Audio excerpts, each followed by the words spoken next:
en esta práctica, antes de la pandemia, era una práctica totalmente montada en el laboratorio, pero se hacía exactamente lo mismo que vamos a hacer aquí.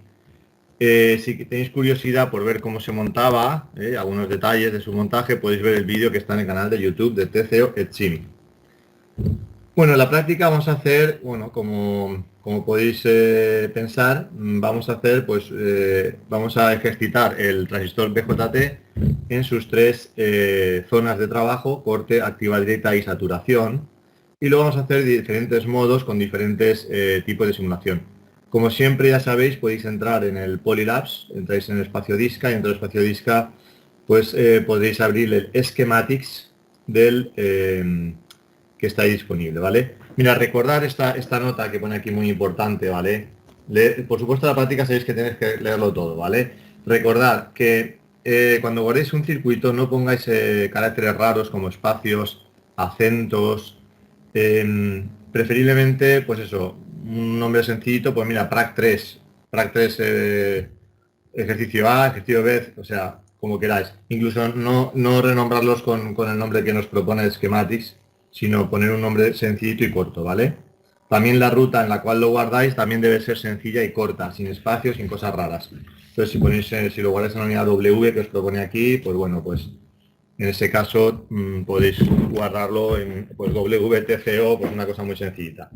Bien, vamos a utilizar los mismos componentes que conocemos hasta ahora, los VDC para la fuente de tensión, que tenemos dos, las resistencias, y luego el único componente nuevo es un transistor BJT que lo buscaremos por su código, cuidado.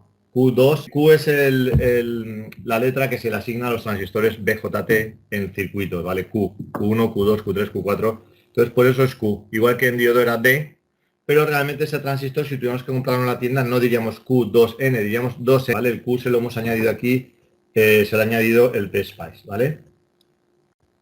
Bien. Bueno, entonces aquí tenemos el circuito que vamos a montar, que esto lo podéis montar en un momentito. Fijaos aquí que está el nombre del transistor. Fijaos también que, bueno, que tenemos una V1. Recordad, por favor, V1 a la derecha, la tensión de alimentación, que es normalmente VCC. Y la ponemos a 5 voltios y esto no lo vamos a variar nunca, ¿vale? Y la V2, que es la tensión de entrada, habitualmente se llama V input, VE, pues esta tensión de entrada, V2, sí vamos a variar su valor, ¿vale? Para ver cómo se comporta el transistor en zona activa, corte y saturación. La resistencia de un K, R2, etcétera. Bien, aquí hemos puesto un cablecito aquí extra con una etiqueta de texto, no es una tensión ni nada, es una etiqueta de texto simplemente para indicar que ahí estaría la salida de un hipotético inversor, ¿vale? Bueno, entonces la primera parte, 3, 2, 1, sería evaluarlo en zona activa, donde, bueno, vamos a hacer una simulación del tipo bias point detail. Fijaos que siempre vamos a hacer simulaciones de tres tipos. Bias point detail, que es la más sencilla, que es la que nos sobreimprime las tensiones y las corrientes sobre el circuito, no nos enseña ninguna curva, pero para ello tenemos que apretar los botones V e I.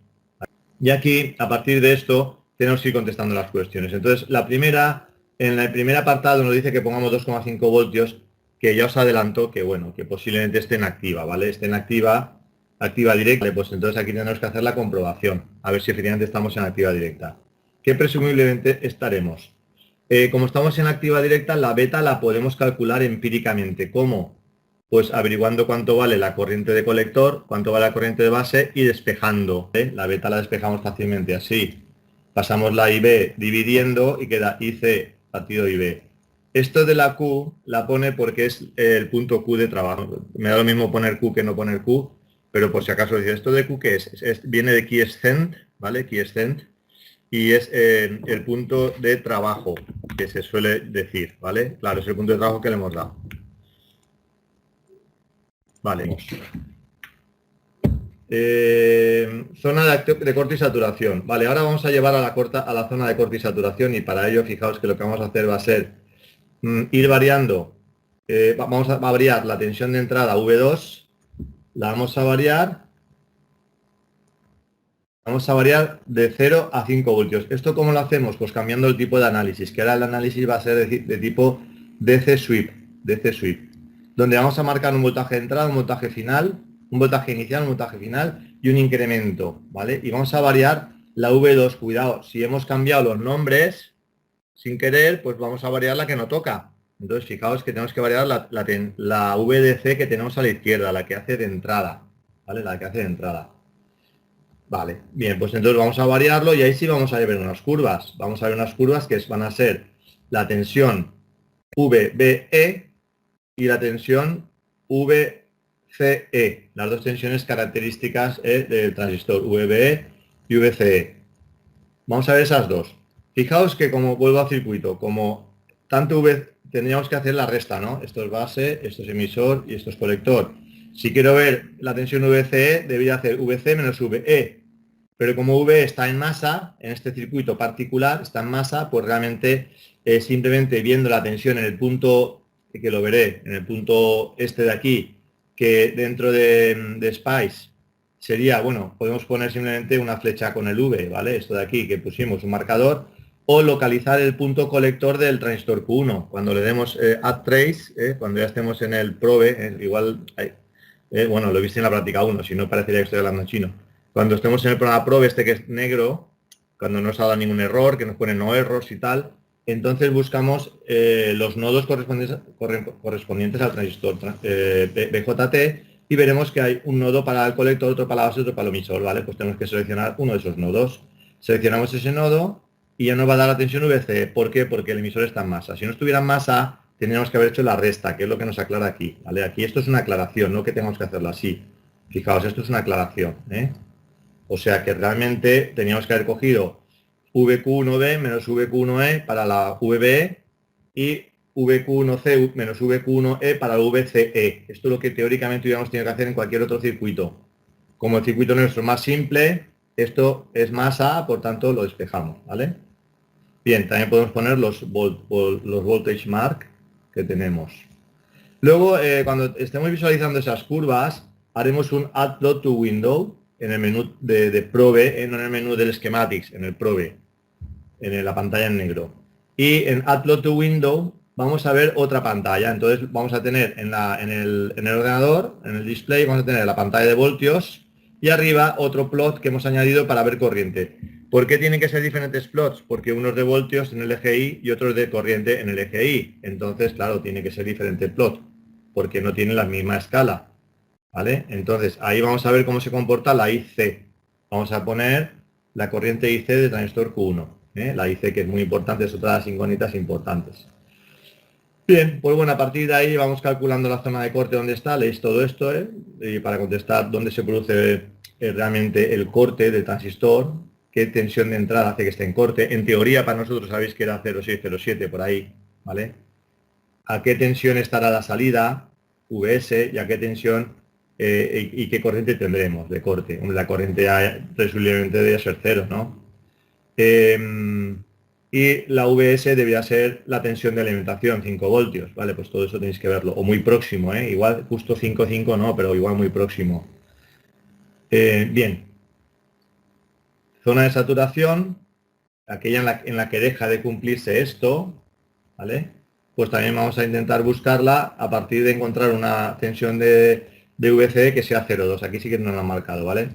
Para esa tensión VC igual a 0,2 exactamente, a ver qué corriente de saturación tenemos, a ver qué tensión de entrada. O sea, fijaos que estamos averiguando las tensiones de entrada que hacen que esté en saturación y que esté en corte, que en clase lo vimos como algo así, como que teníamos la señal cuadrada y decíamos, vale, estas son las tensiones. Aquí estamos en corte, bueno, en clase con vosotros no, pero aquí estamos en activa directa, aquí estamos en saturación, ¿vale? Pues estamos intentando localizar esos puntos, ¿vale?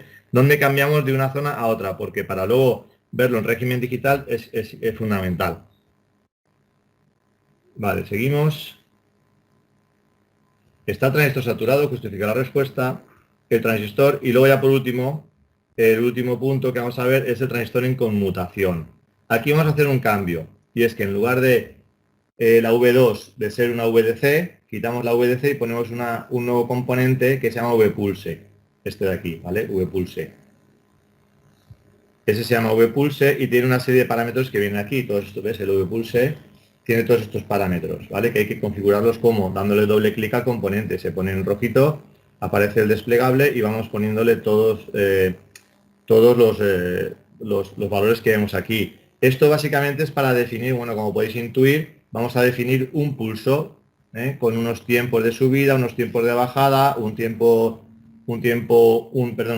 tensión V1 de 0 voltios, aquí lo pone, una tensión V2 de 0 voltios, un tiempo de delay, es decir, hasta que empieza el tiempo de delay, un tiempo de rise y de fall, es decir, sería este tiempo de subida y de bajada.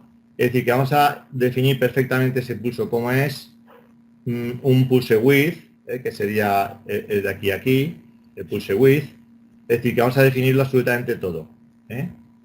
Fijaos muy bien las unidades, nanos, nanosegundos. Y aquí micros, cuidado. Pulse width, microsegundos. Cuidado con las unidades, que si no el pulso no nos da bien.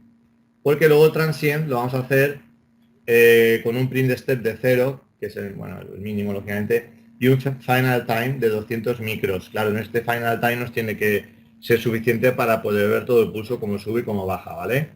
Entonces veremos qué tipo de señal es y calcularemos aquí la salida para 0, para el 1, para la entrada 0, para la entrada 1 y luego le diremos las regiones de funcionamiento. Y por último, ¿qué función lógica realiza este circuito? Bueno, esta respuesta ya la sabéis, ¿verdad?